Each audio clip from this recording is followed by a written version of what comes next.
আছে না Afrin?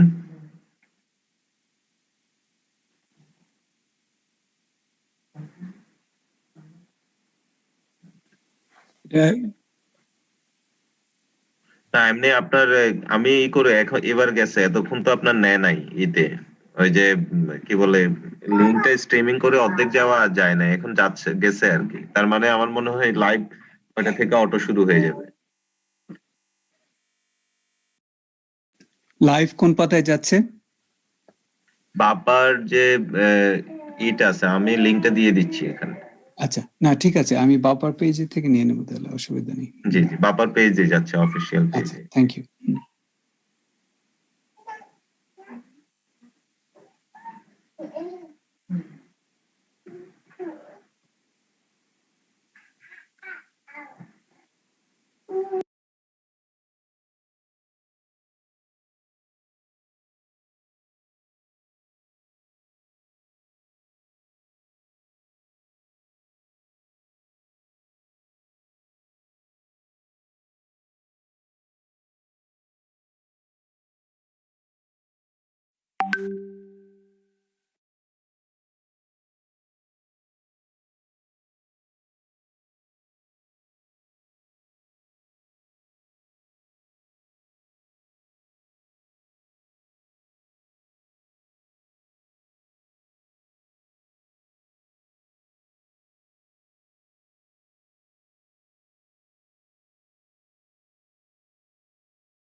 Hello,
good morning.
Hello, Walter. Hello, can you hear me? Yeah, I can hear you all right. Okay, is there a way to change your name? I can't see you, but can you see me? Let me see. This is Dipen Bhattacharya, Here we are. Kamrul's Hello, friend. yeah, I can see you now. Right, you remember me. Yes, greetings. How are you doing today? Very well, thank you. All set and looking forward to it. Wonderful. Is this your phone? Is it iPhone 04189732999? Is that you? That's Yeah. mine, yes. This is my iPhone that you're recording on. There is no way to change rename it, I presume. Don't worry about it. If it is not, then let's not worry about it. Right. No, look, not at this stage, late stage, no. That's right. That's fine. Let me just find out a few people here. We have a co-chair, Dr. Hasib Irfanullah. Apni achen na? Hasib bhai achen? He is the co-chair, so I need to talk to him a little bit. আদাব দাদা, আমি Aparna BRAC university, Hasib আমার বড়। অপর্ণা কেমন আছো? ওহো হ্যাঁ, ও দেখো বাইরে গেছে। রাইট, হাউ কেমন আছেন আপনি? আমি আছি ভালোই। দেখো তোমার সাথে মানে কোথায় দেখা হলো আমার। Small world. Small world, yes, absolutely small world. এতে তোমার প্রেজেন্টেশন আছে কোথাও? না দাদা, আমি তো এখন ব্র্যাক ইউনিভার্সিটি থেকে ছুটি নিয়ে একটা ইউএসএআইডি এর প্রোগ্রাম আছে, সাউথ এশিয়া বায়োসেফটি প্রোগ্রাম, সেটার বাংলাদেশের কান্ট্রি কোঅর্ডিনেটর আমি এখন। I see. তো আমি এখন ব্র্যাক ইউনিভার্সিটি থেকে ছুটিতে আসলে। I see. So hopefully I'll be joining in January the Brack University. I'll go back, but till now I'm the country coordinator. So. I see. Very good. How is that biotechnology program? It's going on fine actually, and students are very well recognized in the scholarship fellowships, and সবচেয়ে মজার কথা হচ্ছে যে কেউ unemployed থাকছে না. So that's a recognition of the degree. Oh, that's wonderful. Where are you here actually? I don't see your name here. No. এটা আমি হাসিবের ইয়েতে করছি। Oh, you are in Hasib.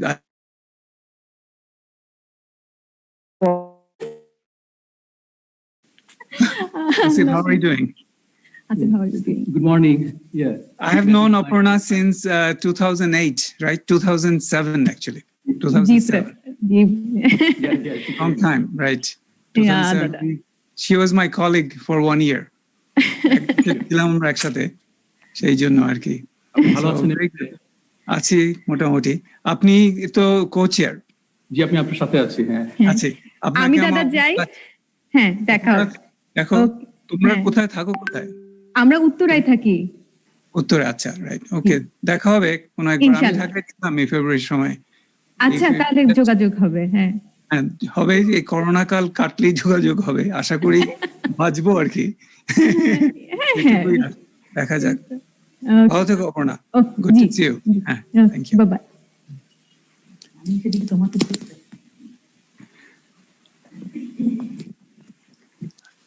Hasib, আপনি কোন ইনস্টিটিউশনে আছেন? নোয়ামি, এটা হলো, what does it stand for, নোয়ামি? নোয়ামি হচ্ছে national oceanographic and maritime institute. ওরা এটা দিয়ে দিয়েছে, কিন্তু না, এটা এখানে আসেনি, রাইট? এবং আমি তো দেখছিলাম, we were making this program actually, সেই ইয়েতে আমার ওভারসাইট হয়েছে। অনেক কিছু ডিটেইল নাই। I am basically an independent consultant working in the environment, climate change and research system sector, but I'm also involved with this particular association which works on oceanography, and the organizer, Professor Shahidul Islam. We are colleagues. We are working together in this association. So I'm basically an independent consultant working in the environment sector. I used to work for IUCN, but I left a couple of years back. Yeah. Okay, very good. So we should. This is already actually 6:56. It's my time. Yeah. We should start on time. Let me see, because Walter is our first speaker, And I'm going to call two other speakers right now. At least I know them. The other thing is that I have a session right after that, hour and a half from now. ওই যে sessionটায় আমি host, আমি কিছু করতে হবে না, but I made the Zoom link. To be there. I need to initiate that. তো আমি আশা করছি, so this might happen, যে I might, once this done, তো wrap up করতে হবে, আপনি wrap up করতে পারেন. So what we can, right? Yeah, thank you. So what I will do is that so there's a 12, the idea is to have 12 minutes and then 12 plus 3. So that's 15 minutes. That's not enough time, I understand. But then we have 5 speakers. So that gives you hour and 15 minutes, and then 15 minutes for chair and co-chair. And if there are any questions, then their speakers can come back again. Sure.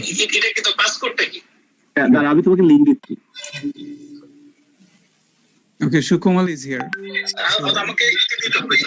এক minute আমি একটু ভিডিওটা করে রাখি sound just mute it. Let me just call Khalek. I just have to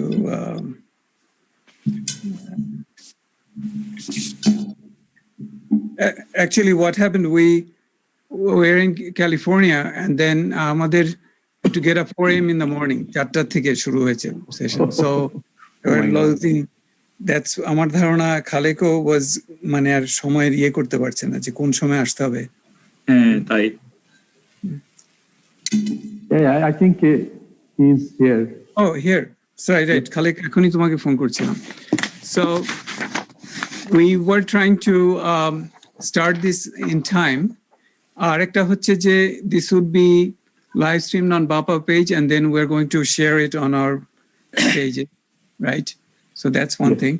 আরেকটা হচ্ছে যে I think most of the talk will be in English. যদি সম্ভব হয়, we're going to summarize it in Bengali in 1 or 2 lines after they're done talking. That's the kind of protocol. So, and let's see, we have a few more minutes, couple of minutes more. So, Khalek and Bhajan, is Bhajan here? Oh, right. How are you doing? Good to see you. Thank you দাদা, কেমন আছেন? এই তো আছি একরকম চলছে। হ্যাঁ, সামনাসামনি প্রথম কথা হচ্ছে অ্যাকচুয়ালি। হ্যাঁ, সামনাসামনি প্রথম কথা হচ্ছে। Right, exactly. So I just want to make sure, is Bijoy Kumar Ghosh or Anisul Haq here? No, Ashini, but they're later. And so Bhajan Sarkar will present. This is Shukumal Modok and Bhajan Sarkar. So Bhajan will present this. And then Mohammad Ghulam Kibriya. I don't see him also. Khalek, is Ghulam Kibriya coming? I called him. I didn't get any response. So, but I do have co-authors as well. Dr. Zahidul Islam, I see him there. He is also here. I wanted to recognize him. And we have another co-author from Bangladesh. I'm not sure that he will be joining us. Okay. That's fine. So it's I don't know whether it's already live or not, but it's already live. It's already live. So we should be able to share it. And let me try to share it first. Walter, do you have any, are you going to, do you need any, are you going to present anything, PowerPoint? No, look, I'll just be talking because it's 12 minutes and really just explaining, and then happy to answer any questions, but avoid the complication of presentations. Very good. That's a big relief, actually. That's great. And then as soon as you're done, we'll have some question and answer. And then Dr. Khalikuzaman will go right after that. Okay. Yeah. If you like, we can leave the questions though till the end, because as you say, you have to constrain it all. Well, I would rather if that's have more convenient. I'm very happy. A little bit of question and answer, because I don't want to miss out, because I may have to leave in the end. So that's one thing. Yeah. Okay. Whichever. Yeah. What I want to do is just take a few seconds, and I want to share this on Ben page actually. So.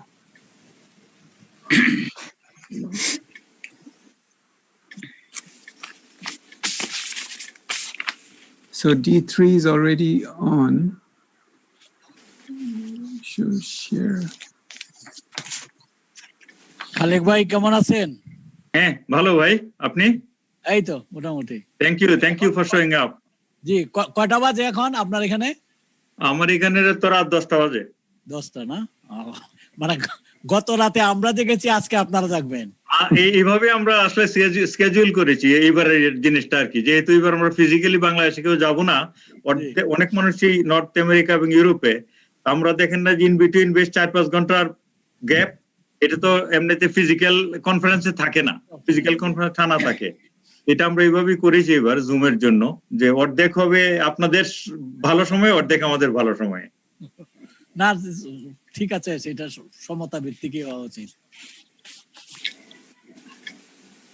Okay, I think we are all set. Kamrujan bhai, you're overseeing this, right? So that's one thing. Yeah, okay, whichever. Okay, great. Whichever. Yeah, what I want to do is just take it. Oh, sorry, We are never all mind. set. That was Facebook page came out. Very good. So, welcome to the E session of. It's D. Sorry, D, right, of course. It's the D3, it's a parallel expert session. And our ICBEN 4, as you know, our conference, and our theme is rivers, floodplains, and wetlands. And we'll have 5 presentations. And let me just quickly run down what we have. We have Walter Jain talking about regenerating resilient soils. We have Mohammad Khaliquzaman talking about the Ganges-Brahmaputra Meghna Basin. Ghulam Kibriya will talk about water chemistry. Bhajan Sarkar will talk about waterlogging problem in Dhaka city. And Bijoy Kumar Ghosh and Anisul Haq about fish migration. So, as I mentioned that it will be 12 minutes plus 3 minutes. So 12 minutes, try to maintain that. We want to finish it at this, the right time. And then because we have another session coming after this general session, you can speak. I'm hoping that everybody is going to speak in English. If you speak in Bangla, that's also fine. If you speak English, we're going to summarize it in 15 seconds at the end of every talk. So that's one thing. So and also I want to recognize our co-chair. Oh, my name is Dipen Bhattacharya, and I teach at a college here in California. I teach physics and astronomy. And my co-chair today is Mr. Hasib Mohammad Irfanullah, who is actually working at NOAMI, right? And he will actually tell you later on, he will get enough, I'm hoping to give enough floor to him. And he was with IUCN before and working with many different environmental projects right now, doing consultancy and other things. And his wife was my colleague in Brack University during my stint there, 2007, 2008, Aparna. So I met her after a long time right here.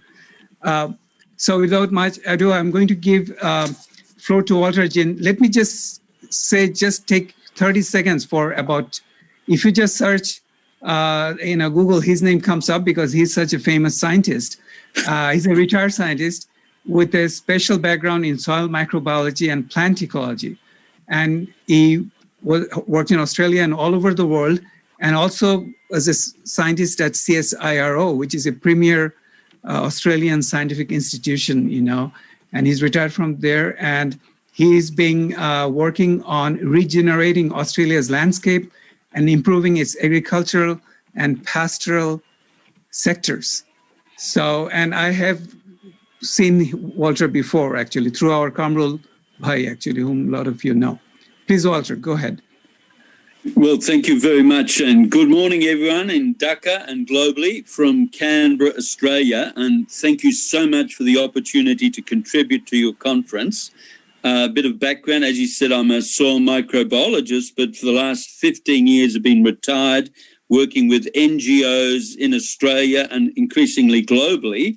And we've created this new organization called Regenerate Earth, because very much at the UN international level, this has become a real imperative. What are we going to do to address some of these fundamental crises that we're facing?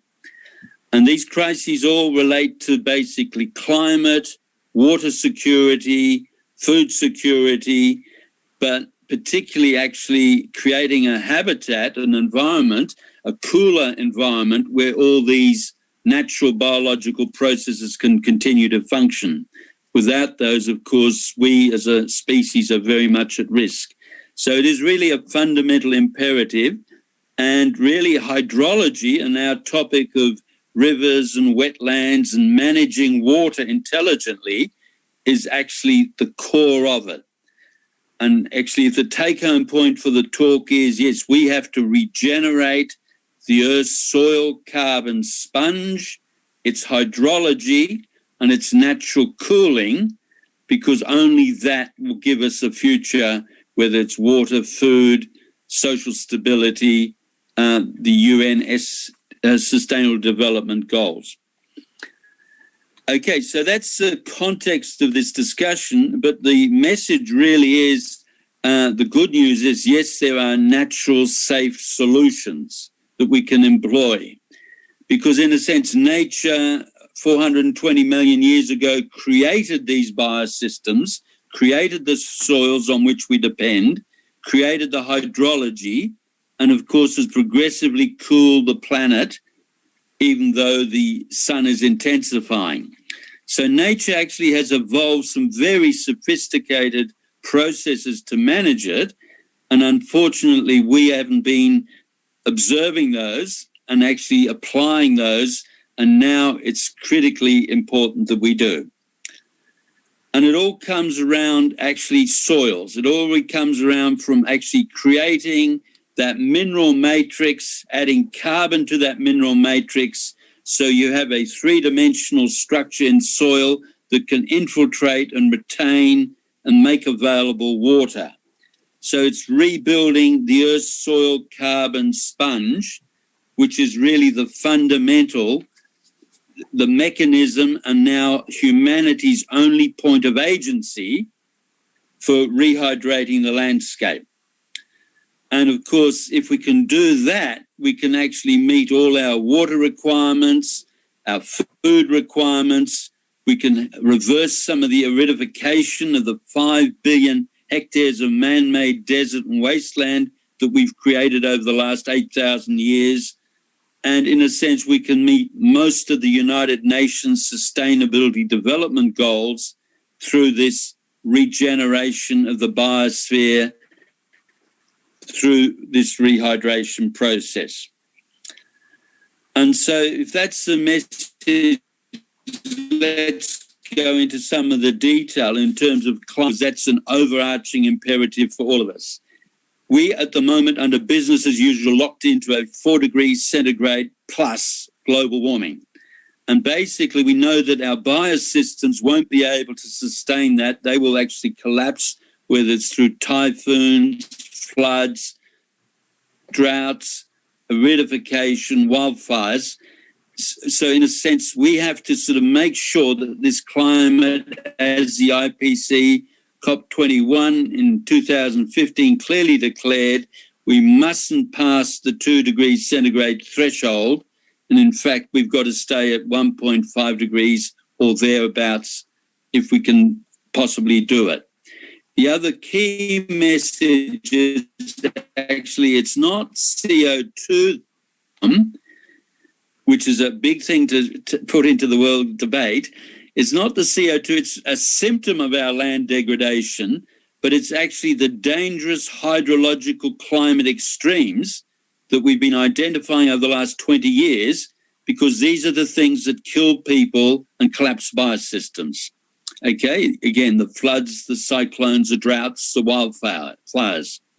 And it's these dangerous hydrological extremes, or this hydrology, that in fact drives 95% of the heat dynamics of the blue planet.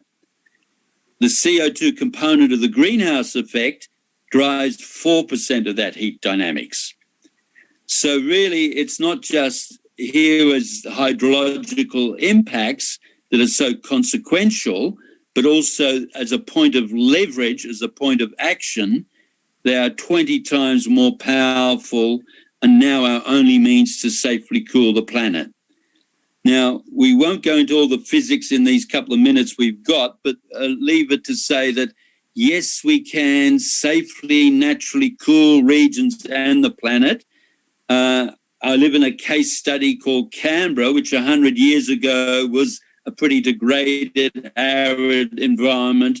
And by creating urban forests and by creating porous infiltration in the landscape, we have restored the natural hydrological cooling as occurs in nature.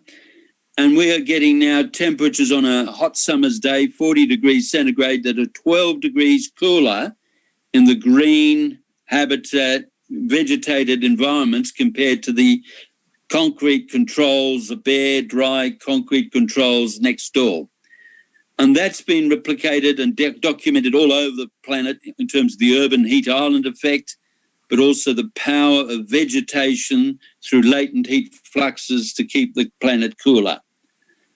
And so we've got to start engaging and using these processes, these safe natural processes, to basically offset the locked-in greenhouse warming and maintain healthy biosystems and healthy water supplies and healthy food supplies to meet our future needs. The crisis is we've basically only got 10 years to do that, because otherwise these dangerous hydrological extremes, they're intensifying and they really risk collapsing the biosystems we depend on. Our water supply, because water is going to be the critical limiting resource planetary-wise over the next decades, but also our food security. At the moment, we're using 70% of the available fresh water for irrigation or food production. But again, there's a factor 5, a 500% increase in water use efficiency and basically managing that water much more efficiently in agriculture. All the technologies, all the knowledge is there, but we've really got to start focusing on how do we apply and extend and multiply these processes globally. How do we actually re-green deserts? How do we look at the water that's in our air? We've got rivers of water flowing all across the planet continually, up to 50,000 parts per million of water in the air, that nature harvests and maintains green deserts, as in Australia and elsewhere. How do we re-harvest that water from the air through, again, natural processes? How do we restore and sustain the stability of the monsoonal rainfalls that over 3 billion people on the planet depend on? The bottom line, we have the solutions. There are these natural solutions, but it's just critically important we have the debate on them.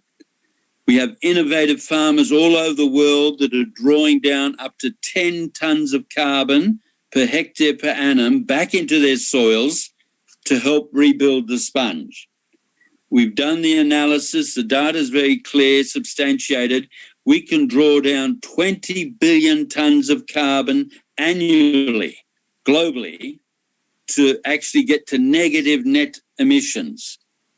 We emit, at the moment, are emitting about 8 billion tons of fossil fuels, carbon as fossil fuels a year. We can reverse that and we have a 10 billion tons negative net emission rebuilding natural capital in the sponge. But the bottom line, we must do that now urgently. We have less than 10 years and it's only grassroots community action that can do it.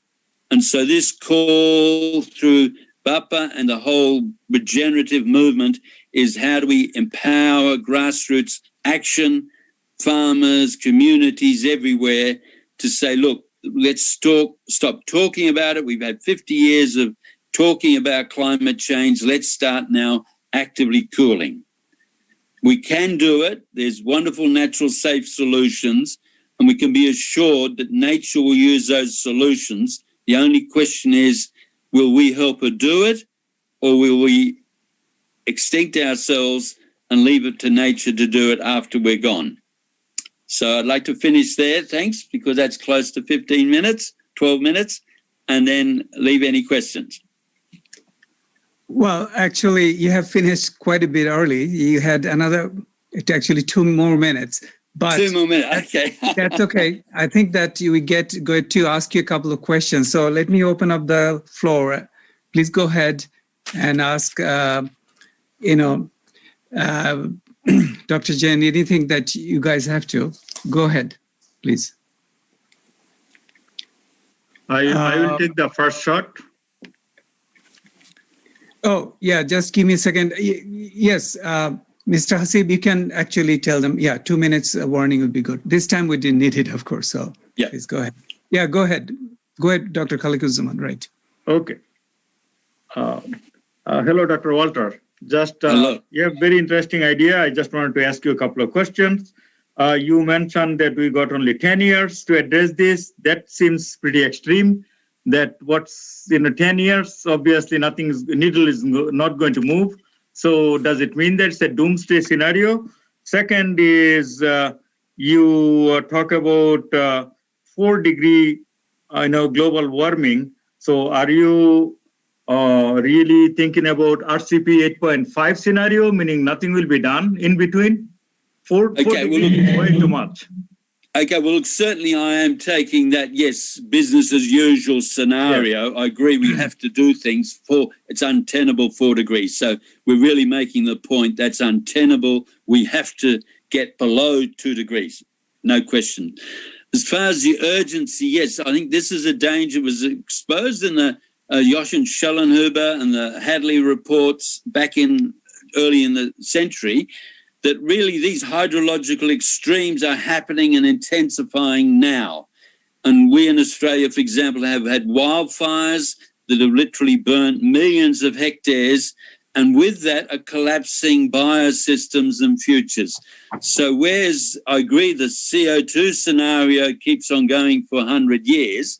The hydrological extremes are getting to a tipping point, and as whether it's through floods, aridification, wildfires, they are actually collapsing biosystems. So we saw in Syria, for example, where farmers were leaving the Fertile Crescent because of aridification, and that was a tipping point, and that happened, of course, and then 4 million people had to leave Syria and tried to find a new home in Europe unsuccessfully.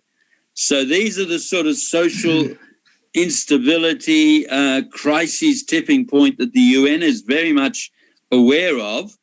And it's a question of that cascading social instability.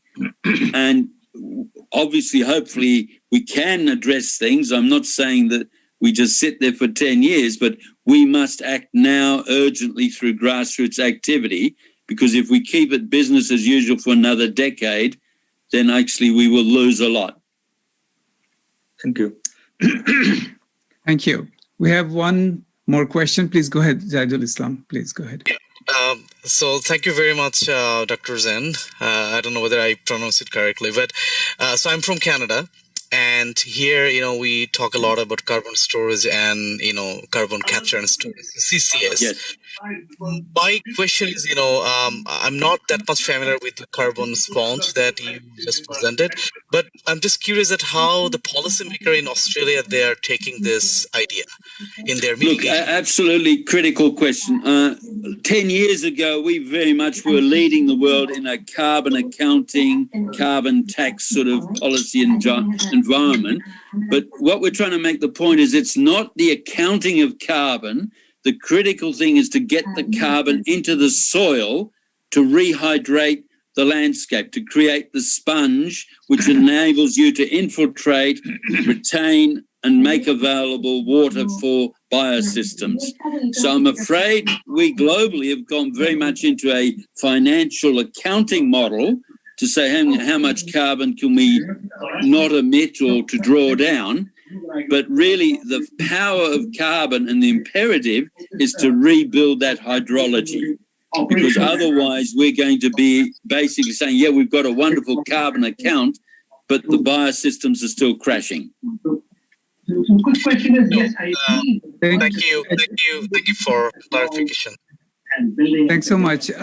Can you please mute yourself? আপনারা একটু বন্ধ করুন মাইকটা। মাইকটা বন্ধ করবেন, অথবা host আপনি একটু বন্ধ করে দিন মাইকটা।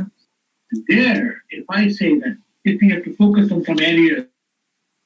Okay, thank you. That was good. Sorry, I didn't mean to interrupt you. Is that the question? You got it, Dr. Zahid, but all right. Yeah. I think I was really curious about the acceptance in the policymakers, because that's where we are really struggling for everywhere in the world. So I think what Dr. Jan mentioned, that it's an ongoing process. So maybe hopefully it will be something in future. So thank you very much for your clarification. Thank you. Actually, what will happen is that I have another session that I need to host. So I'm hoping that in the end, Dr. Hasib will actually summarize a little bit, and you will have a little more time actually because these are very important issues. And I had a question, but I don't want to ask it, because whether you are suggesting something not geoengineering, but through natural processes, because there is always this conflict that how would you bring about such big changes? You don't need to answer it right now. Hopefully we'll have some time later on. I want to give now floor to Dr. Khaliquzaman, who is a professor at Lock Haven University in Pennsylvania. And I have known Khalik for a very, very long time. He is a very, grassroots active member of both BEN and BAPA. And he has numerous work, as you know, some of you might know, books and other stuff, worked in rivers and water bodies of Bangladesh. So I don't want to spend too much time, actually, Khalik. So please go ahead. And his talk's name is Proposed Framework for Ganges-Brahmaputra Meghna Basin Compact. Hello, everyone. Thank you very much for the opportunity. So for the sake of it being very clear about my statements, I would like to talk in Bangla, if it is possible, Dr. Jain. So, Deepan probably can summarize it at the end. So let me share the screen. Also, do you have privilege to share your screen? Yes, I hope so. Yeah. So here it is, right? So.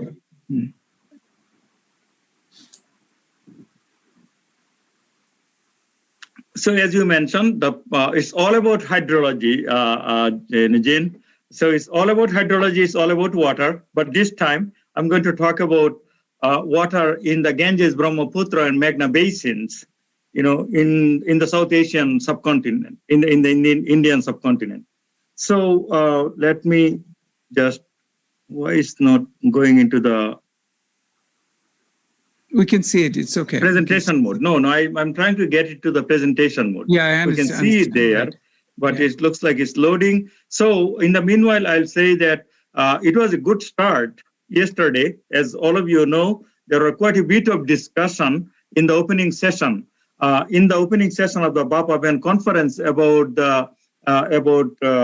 basin concepts, that we need to manage our water, transboundary water, that is, on a basin scale, not in a bilateral, So if you remember, Dr. Andrew Nishat and some journalists and many other people really were very interested about hearing and knowing about, the basin concepts.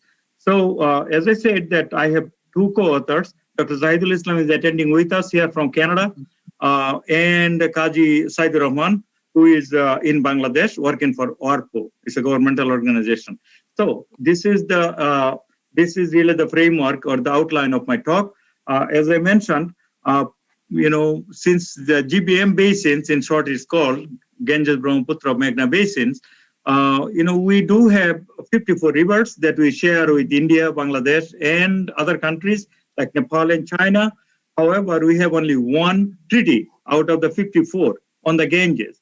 So Ganges is a bilateral treaty, but those rivers are shared between many countries like the China, India, Nepal, Bhutan, and Bangladesh.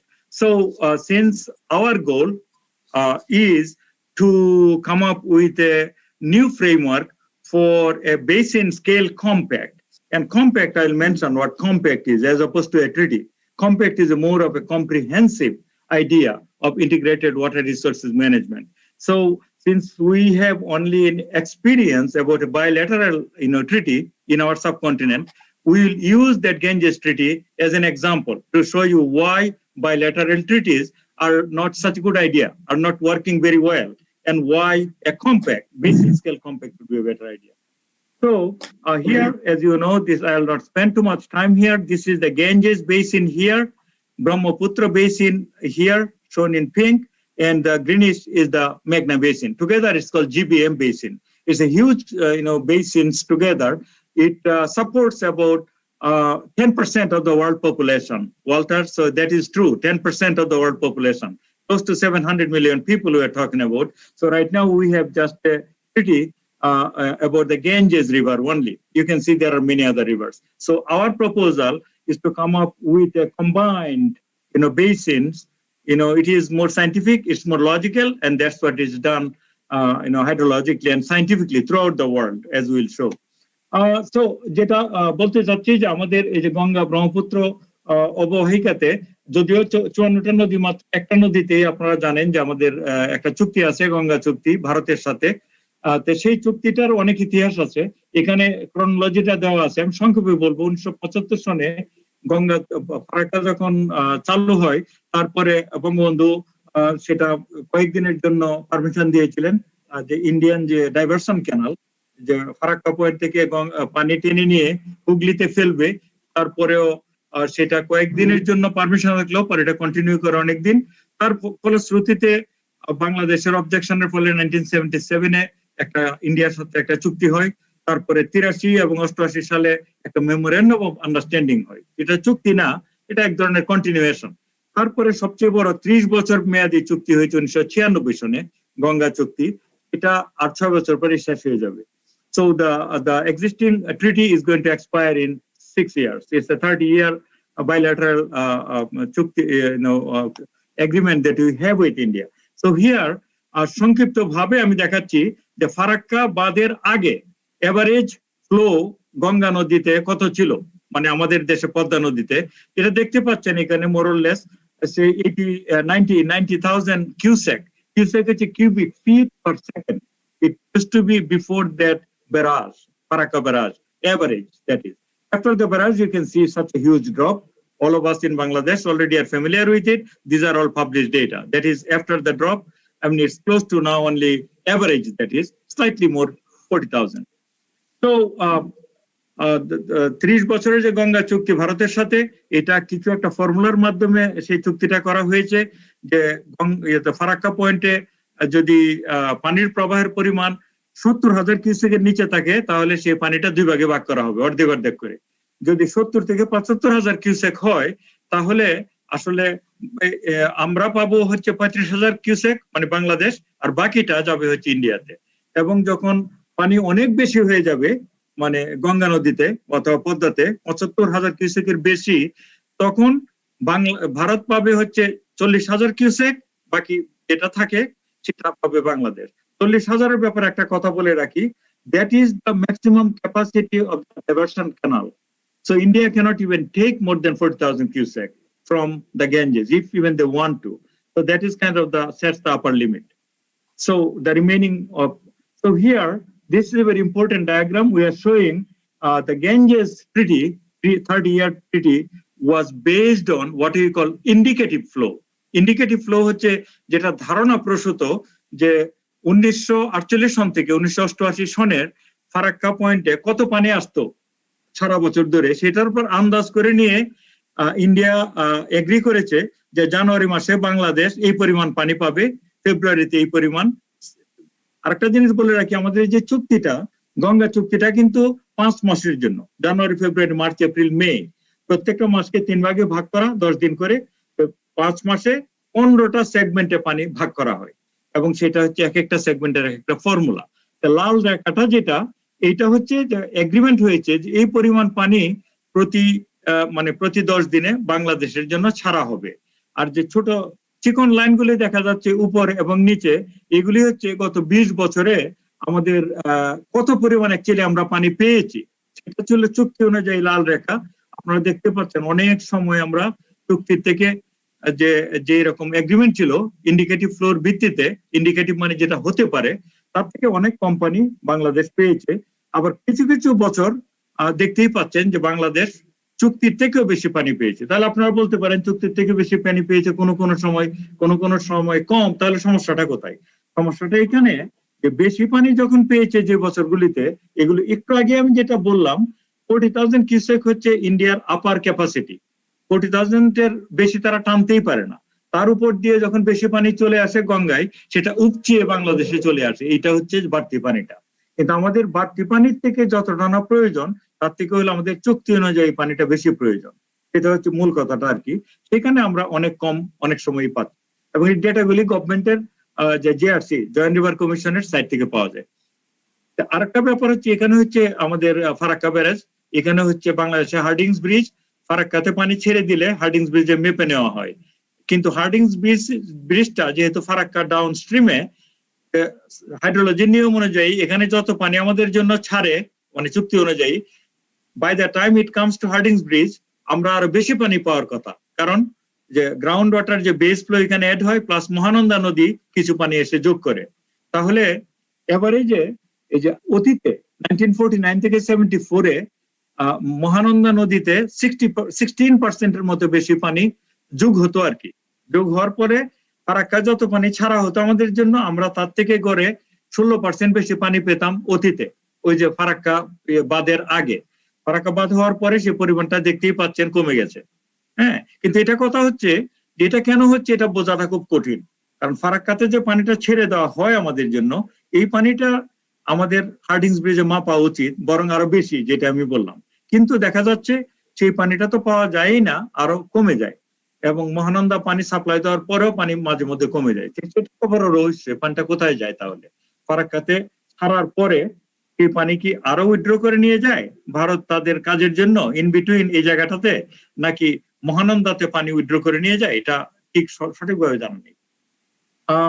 তাহলে আসলে যে ডেটার উপর, publish ডেটার উপর কিছু উপাত্ত আপনাদেরকে দিচ্ছি, যে জানুয়ারি থেকে মে, অর্থাৎ এই যে বললাম 5 মাসে 15টা পিরিয়ড, প্রতি মাসে 3টা করে, 3 5 15 পিরিয়ডে 20 বছরে 300 মানে ডেটা আমরা কালেক্ট করেছি আর কি, যে 300 বার পানির মাপ হয়েছে গত 20 বছরে।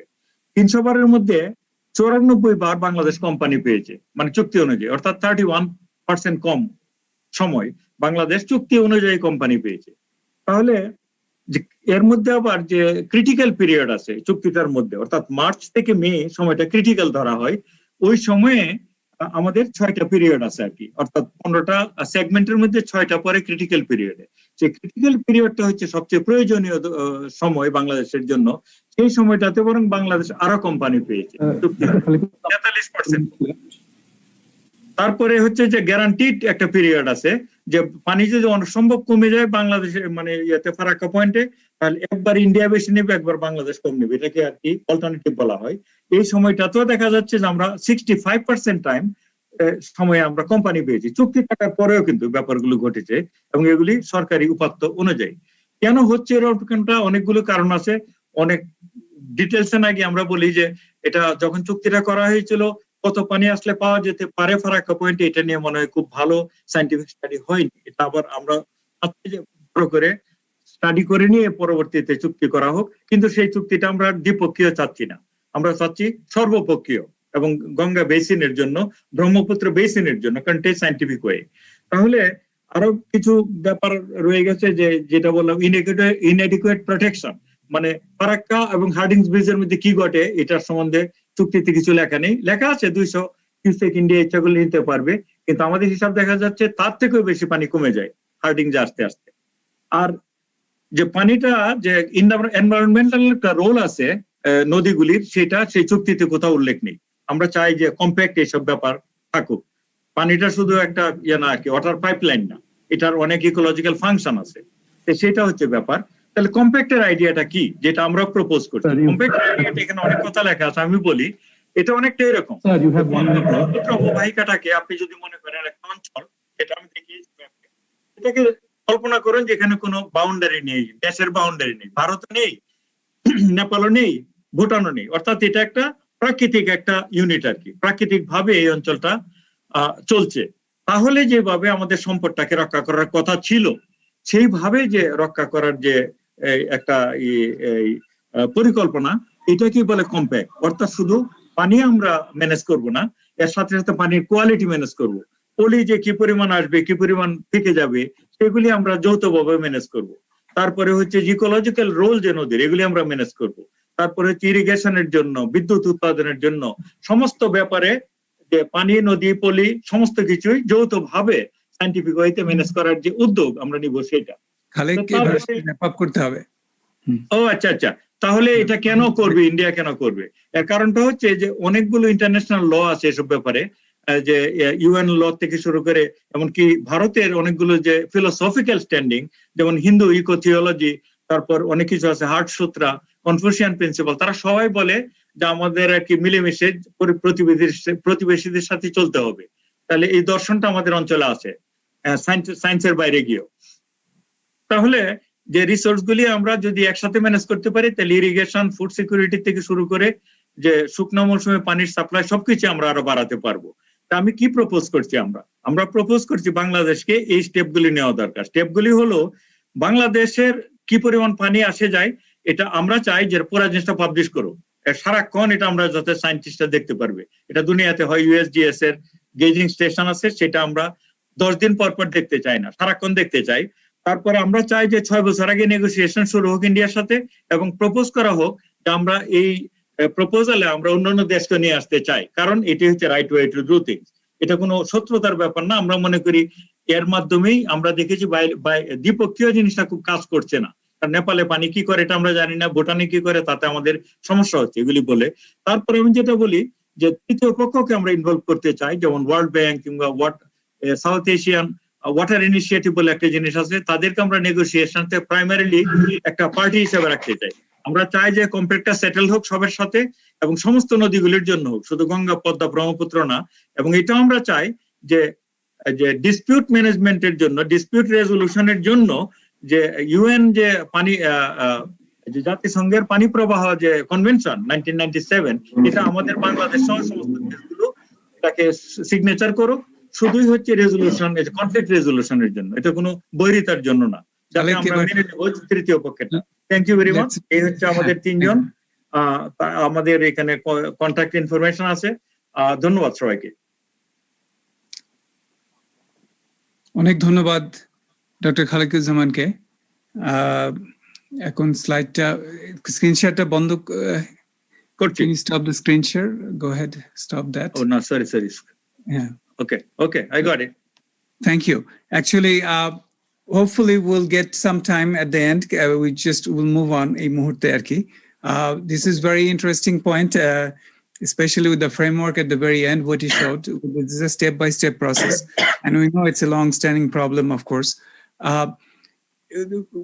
I would একটা জিনিস আমি সবাইকে অনুরোধ করবো, আপনারা যখন ঢুকবেন অবশ্যই যেন আপনাদের মাইক্রোফোন মিউট করা থাকে। The other thing I was going to say যে এই আজকের যে 5টা talk, they're all kind of little bit different, কিন্তু একটা জায়গায় এসে তারা মিল হবে। আশা করি at the end we will talk a little bit about it. Is it okay, Khalik, not to ask you questions right now? Okay, you're muted right now, so okay. Yes, that's fine. Thank you. I think that there will not be all the speakers, and we'll have a little bit more time to discuss. Yes, that's right. I hope so. Right. Oh, actually, I shouldn't. I don't hope so, but it might happen. Right. So, okay. Our next speaker is Mohammad Ghulam Kibriya. Uni ki achen? Kibriya Sahib ki achen? Dr. Kibriya. Actually, Dr. Khalikuzaman knows him quite well, and he was supposed to talk about water chemistry and sediment geochemistry and microbial community of different depth aquifer sediments from Chandpur and adjoining area. Sounds like a very interesting talk, but he is not here. Am I right? Yes, I don't see him there, and I actually called him as well. I didn't get any response, so I hope that he's all right. So as I said, that's why I alluded that most likely not everyone will be here, and we'll have additional time. Thank you. Okay, great. Okay, that's good. But we'll come back to you, of course. Then our next talk is by Bhajan Sarkar and Sukumal Modok, and both of them are here. And I must understand that Bhajan Sarkar will present this. Both of them are BUET graduate. Am I right? Bhajan is BUET graduate also, right? Yeah, definitely. Right. And a few months ago, they actually published an article in the Daily Star about this. And I read that article, I remember.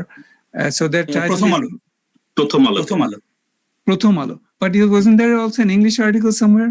Oh, not yet. Not yet. আচ্ছা, তাহলে আমি গুলিয়ে ফেলেছি। প্রথম আলোতে হবে, আমি পড়েছি এটা। তো এবং দুজনেই they are both accomplished actually engineers, I must say. And one of them lives in California, the other lives in Toronto. Am I right? No, Hamilton. Just nearby Toronto. Yes. Near Toronto, okay, in Canada, right? So, without much ado, I'll give them floor. Please go ahead. It's 12 plus 3, so 12 minutes, and then 3 minutes for questions. Okay, let me share my screen first, then we can go on from there. So can you hear me? Yeah, right. Okay, thank you. And thank you, Mr. Chair. And good morning and good afternoon, everyone. And my name is Bhajan Sarkar. It's my great privilege and pleasure to be here with two co-authors, Dr. Shokomal Modok and Mr. Partho Modok, to present a technical paper titled in Managing the Waterlogging Problem of Dhaka City, a Dynamic Approach.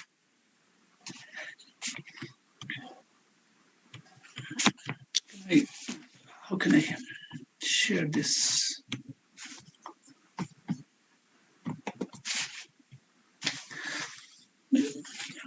Outline of our presentations divided in 4 sections, and so every big picture behind the problems, for the Dhaka cities, waterlogging are still very well known.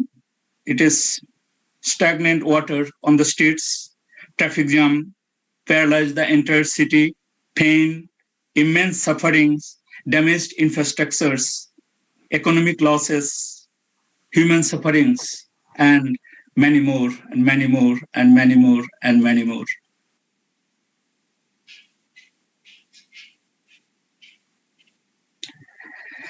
We came here with a concept to mitigate this problem. Let me explain the concept first before going to the presentations. Number one, we have observed from those pictures that when waterlogging on the streets, the nearby ponds, lakes, natural water basins, and water bodies still have enough capacity to accommodate more water. So the problem is the connectivity in the conveyance systems. We need to deal this. Number two, we should make sure that the receiving ponds, the receiving lakes, water bodies would not be full before any severe storm events. Therefore, we need to pump water to ensure the water level be adequate to receive the excess runoff. And number three, we need to measure water level in all water bodies within the catchments, including outfalls. And there are available technologies around. Number four, pump operations need to optimize to solve the problem with possible minimum energy cost. And this is here technologies come, a very modern and usable technologies. Some of them are in real-time control, RTC, supervisory SCADA systems, decision support system, DSS, IoT, and other data acquisition tools. All the technologies or all the approaches we are proposing here are not revolutionary, though it would be new introduction to Dhaka city. But many cities, many municipalities all around the world are successfully using this technology. Say London, United Kingdom, San Francisco, LA, Detroit, and other many cities in USA. In Canada, Toronto, Edmonton, Ottawa, and the city of Hamilton, where I am working in this arena, in this field for more than a decade.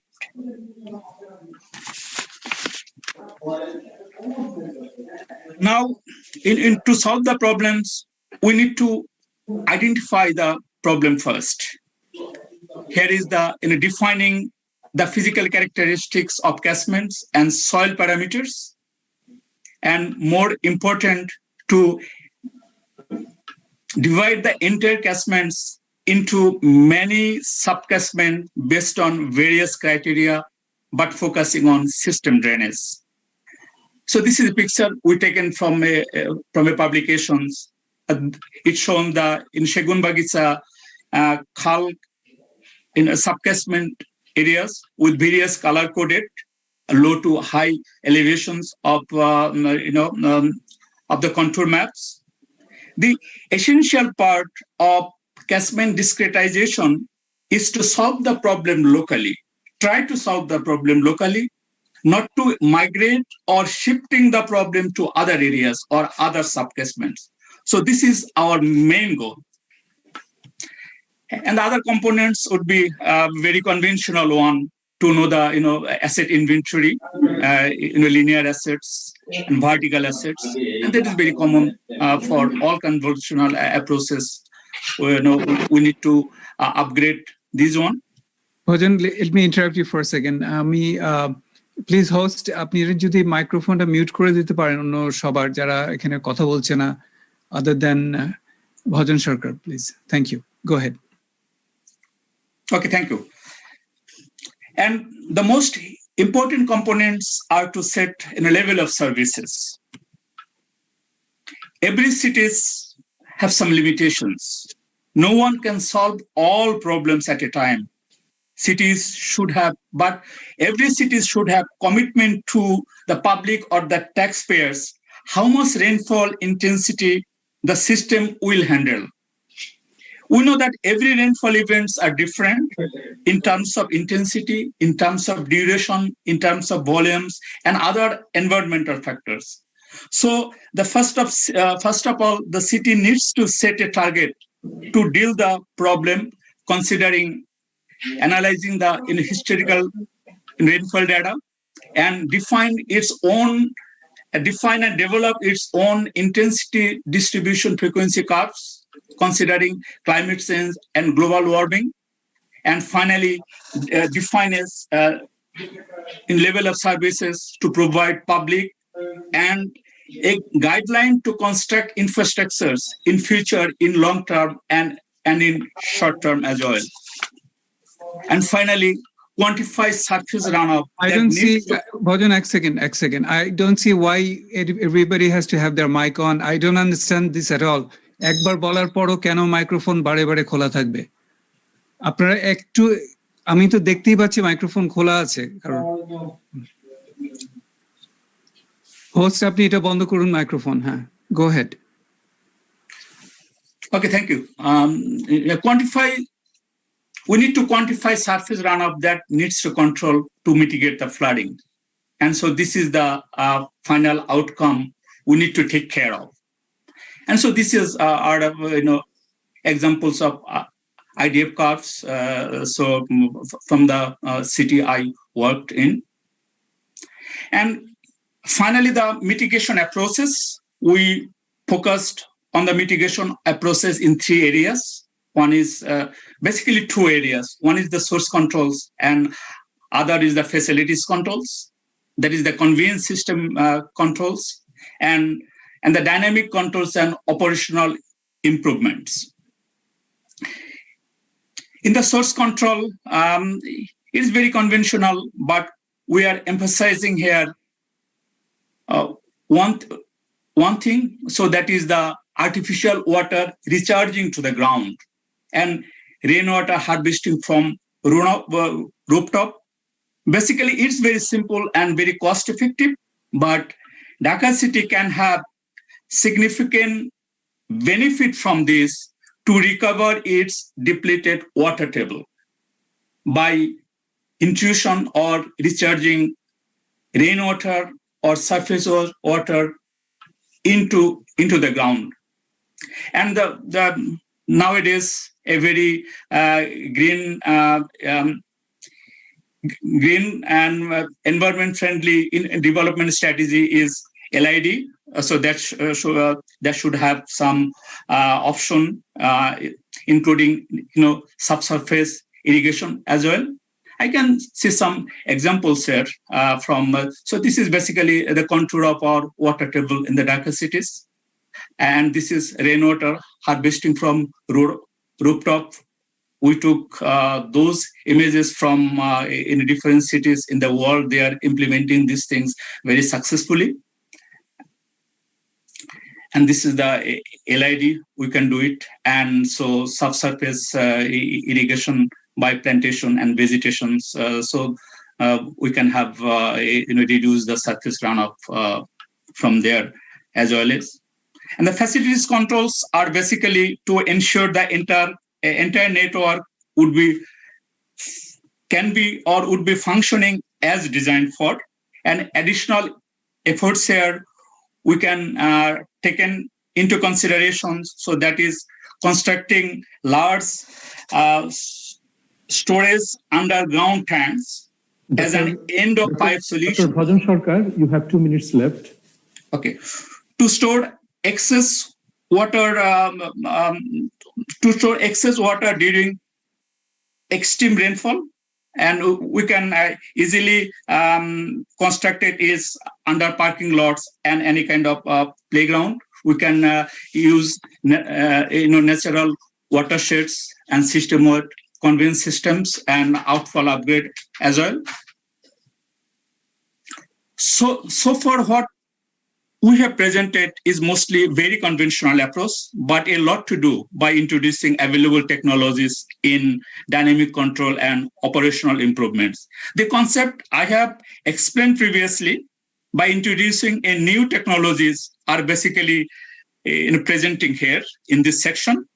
Nowadays, Mother Nature rainfall forecasting can be known ahead of time very precisely and very accurately, and numerous hydrologic and hydraulic modeling software and tools are also available to use in RTC, SCADA system, and ultimately decision support system in managing and optimizing, controlling the conveyance systems in pipe, ponds, lakes, water basins, and overall the pumping operations.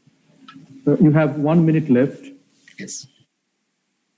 The conclusion here that we have defined the problem, we have proposed the set level of services, and we have our tools, that is dynamic tools in operations and optimizing our or improving our operation and control systems. This is basically a lake or pond or outlet based in operation, operating approaches. It is not necessary to implement our approaches in city-wide at a time, but can be progressively implemented from catchment to catchment basis. And if required, it may be tested as a pilot project basis as well. But ultimately, our goal and objectives are to solve the long-standing historical waterlogging problems in Dhaka cities and make our Dhaka green again. Thanks so much. Thanks so much. And also thanks for being within the time. আমি একজনের নাম বলিনি, পার্থ মোদক, আপনাদের আরেকজন সুকুমলের ভাই, আমি কি ঠিক বলছি? উনিও engineer, right? I am here. সেও আছে এখানে, রাইট? Actually, if you আপনি যদি ভজন আপনি যদি এটা করেন Sukamal can explain in Bangla and summarize in Bangla within a minute. Please, Sukamal, go ahead. When time comes, I will do it when time comes. Yes, right. আপনি স্লাইডটা এখন শেয়ারটা বন্ধ করে দিতে পারেন. So, thank you. And then Partho is among us. Partho is an engineer also. Am I right? Yes, a BUET graduate. Also a BUET graduate, right? Wonderful. So we might have there could be time for one question for Bhajan. Please go ahead. Yes, Mr. Dr. Jayadul Islam, go ahead. Thank you very much. It's a very interesting presentation. But I think in my understanding, it's a very ideal system that you explained here, and it's pretty common in North America. I live in Edmonton, so I know pretty well how the system works. My question or comment could you actually do a case study in taking one area of Dhaka and just apply any of your study? Because so far, whatever you have proposed, it's a framework, right? So it's not actually a case study. Do you have any plan to do any case study or something? Sukamal can answer, or I can do it. This is really a concept paper. So for case study, basically, you know that the same concepts are being used around the world, but their context might be different. For example, the main focus in this solution is controlling the pumps based on the water level and forecast of the rainfall, and also reduce the problem by rainwater harvesting and for direct rainwater groundwater recharge. So we can reduce the problem. In other cities where they have more space compared to Dhaka, so they have better scope of reducing the problem. But in Dhaka, we have less scope of reducing the problem because all the buildings are very close by for rainwater harvesting, for groundwater recharge. The conventional technologies will not work. So we are actually developing a new technology to reduce that problem. That is a separate problem.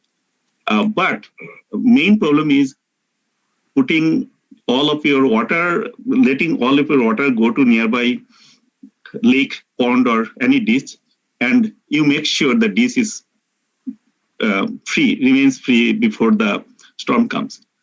So this is used already in different places. But can I ask a supplemental question? So how do you think that in Dhaka city, how much open area we have so that, you'll have enough space for stormwater pond and things like that? It's pretty common in North America, but how do you think things will work out in Dhaka where we don't have any open space at all?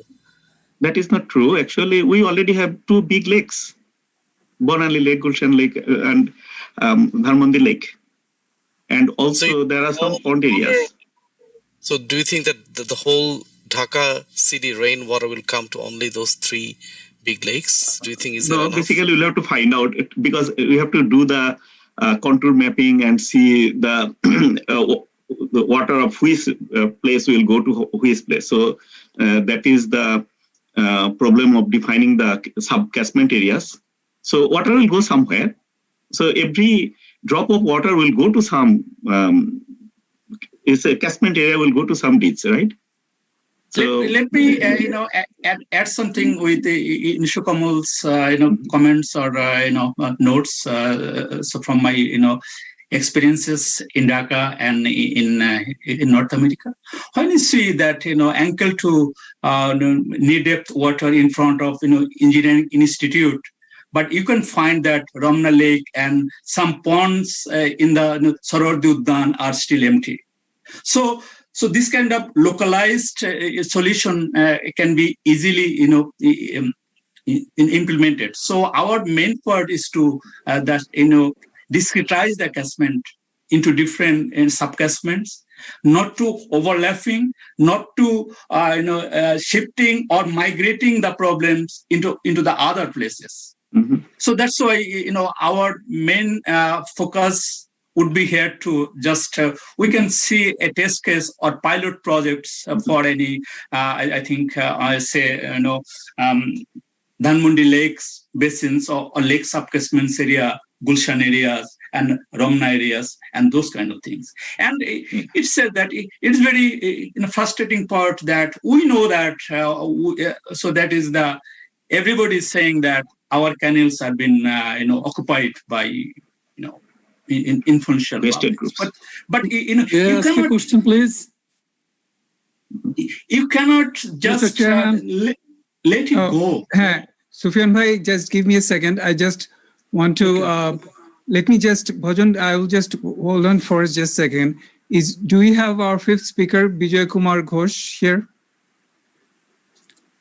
Or Anisul Haq, Bijay or Anisul Haq? Okay, so let Bhajan finish. Sufyan bhai, I will give you floor after that. Okay, so because now we don't have any more. Let me just finish in a line in a statement. Please go ahead. So our approach are very aligned in the conventional approach that the Dhaka cities will be practicing in over the years, but we are adding some components in Smartly, and other municipalities around the world, they are using all the technologies that still now we can use in Dhaka cities as well. So I think it is not revolutionary, but it's gonna be the smartly implemented and just take some kind of initiative on that one.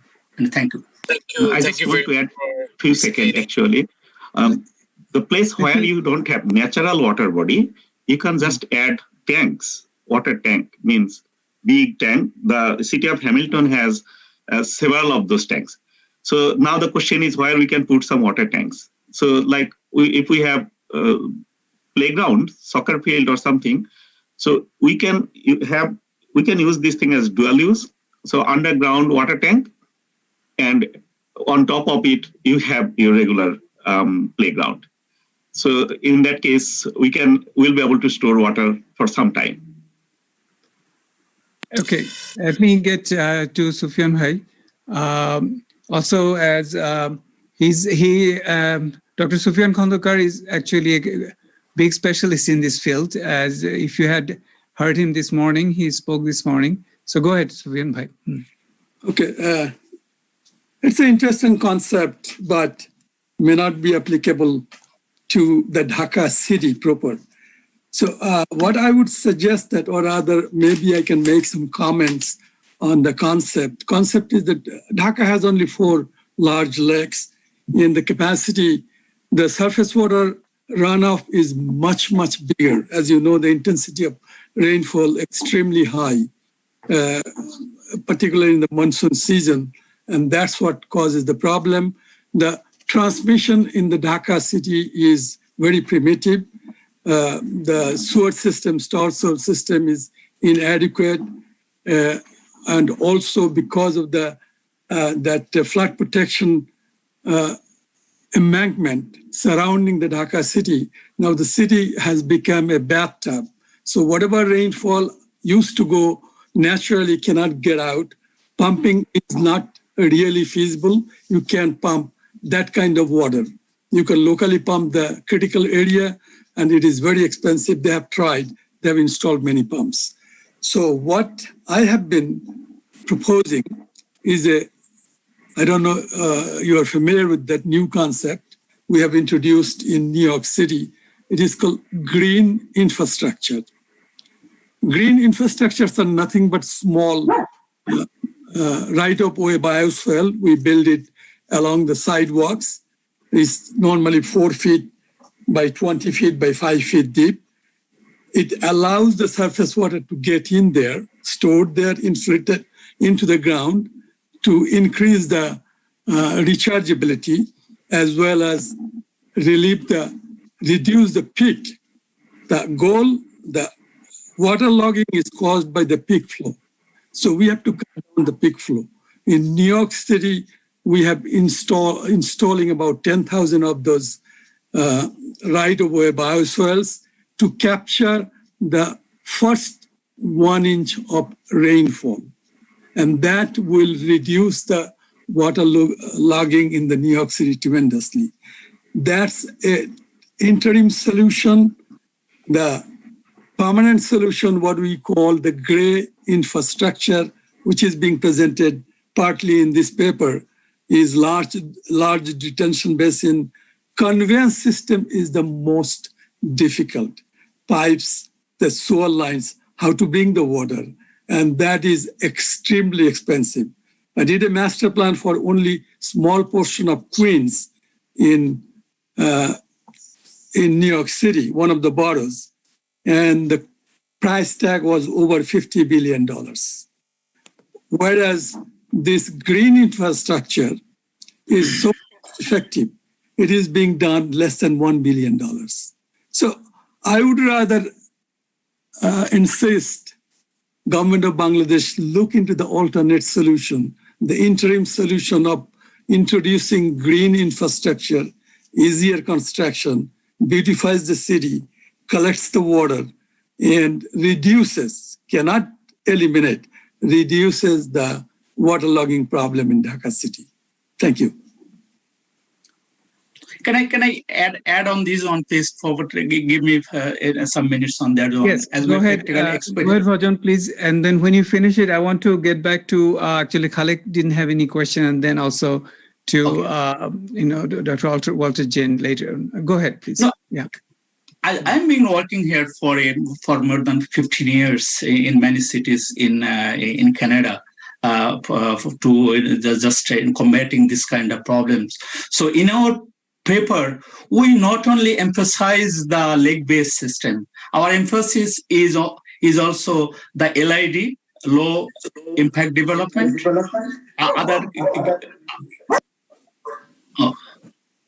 other green infrastructures, and we can easily handle that. We can easily reduce the peak by intuition of or recharging of rainwater into the underground or in groundwater table. And secondly, as Shukamal mentioned here, in city of Hamilton, we have large, water, we call CSO tanks. So that CSO tanks, the main objectives of that CSO tanks is to depleting the peak, as the gentleman mentioned.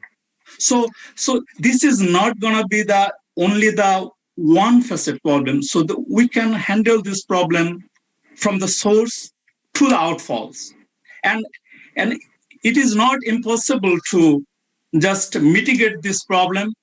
It is not impossible to deplete the peak, and it's very city cannot handle or city cannot control the mother nature rainfall. So that's why cities should have some commitment to the public, to the taxpayers, that how much intensity of rainfall they can handle, not to just causing any kind of waterlogging. But say, if you can anytime have 100 years storm, so the city can do anything to do. Just they have to do the let the surface water on the streets. So that's why we will not mitigate, we will not migrate the problem in I think Dhanmondi into the Motizil. And other way is that we now have some very sophisticated rainfall monitoring devices. And the rain gauges, say in the Gaptali and the Jatrabari should not have the rain at the same time. So we can easily interchanging the flow from here to there and smartly control the all the problems and to have a sustainable solutions. Thank you. Thank you, Bhajan. Thank you. Well. Actually, this is what's going to happen now, because I have to leave because I need to initiate a session right now. And Dr. Hasib will take over for me, who is our eminent co-chair, actually.